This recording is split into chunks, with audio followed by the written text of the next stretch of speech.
farm as a child in Midwestern Ohio.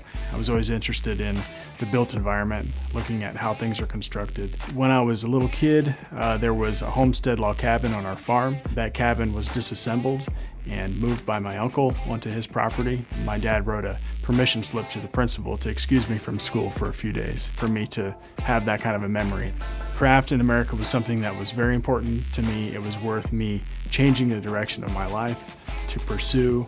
There is a new understanding and a new appreciation for people who work with their hands, and understanding that people who work with their hands are still using their minds. I'm not interested in just making money. I want to spend my life in the pursuit of doing work, building things that show that I care. I think that's why I'm here.